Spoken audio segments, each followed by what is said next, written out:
ಆದಿ ಗುರು ದಕ್ಷಿಣಾಮೂರ್ತಿ. ಭಾರತೀಯ ಸಂಸ್ಕೃತಿಯಲ್ಲಿ ಗುರುನ ಸ್ಥಾನ ಅತ್ಯುನ್ನತ. ಮಾನವನ ಅಜ್ಞಾನ ಅಂಧಕಾರವನ್ನು ದೂರ ಮಾಡಿ ಜ್ಞಾನ ಜ್ಯೋತಿಯನ್ನು ಬೆಳಗಿಸುವವನು ಗುರು. ಆ ಕಾರಣದಿಂದ ಗುರುವನ್ನು ಪ್ರತ್ಯಕ್ಷ ದೇವರೆಂದು ಗೌರವಿಸಲಾಗಿದೆ.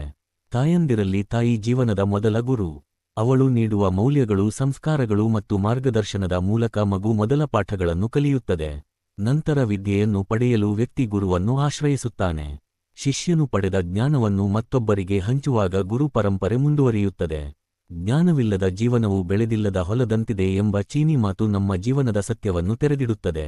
ನಮ್ಮ ಸಂಸ್ಕೃತಿಯಲ್ಲಿ ದಕ್ಷಿಣಾಮೂರ್ತಿಯನ್ನು ಆದಿ ಗುರುವಾಗಿ ಪ್ರತಿಷ್ಠಿಸಲಾಗಿದೆ. ಅವರು ಜ್ಞಾನಾನಂದದ ನಿಧಿ ಮತ್ತು ಅಜ್ಞಾನವನ್ನು ದೂರ ಮಾಡುವ ಪರಬ್ರಹ್ಮ ತತ್ವಸ್ವರೂಪ. ದಕ್ಷಿಣಾಮೂರ್ತಿ ಸ್ತೋತ್ರ.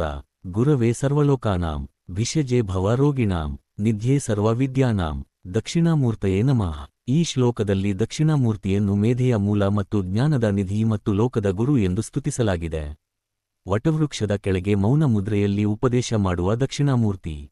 ಮಾತುಗಳಿಲ್ಲದೆ ಬ್ರಹ್ಮ ಜ್ಞಾನವನ್ನು ನೀಡುವ ಗುರುಗಳ ಗುರು. ಅವರ ಬೋಧನೆ ಮೌನ ವ್ಯಾಖ್ಯಾನ. ಅದು ಪರಬ್ರಹ್ಮ ತತ್ವದ ನೇರ ಅನುಭವ. ಗುರು ಅಜ್ಞಾನ ನಿವಾರಕ. ದಕ್ಷಿಣಾಮೂರ್ತಿ ಆದಿ ಗುರು ಜ್ಞಾನಪ್ರದಾತ. ಮೌನ ಬೋಧನೆ ಪರಬ್ರಹ್ಮ ತತ್ವದ ಮಾರ್ಗದರ್ಶನ. ಗುರು ಪರಂಪರೆ ಸಂಸ್ಕೃತಿಯ ಆಧಾರ. ಜನನ ಮರಣ ಎಂಬ ದುಃಖದಿಂದ ಮುಕ್ತಿ ನೀಡಿ ಜ್ಞಾನ ಮಾರ್ಗವನ್ನು ತೋರಿಸುವ ಆ ಆದಿ ಗುರು ದಕ್ಷಿಣಾಮೂರ್ತಿಗೆ ವಂದನೆ.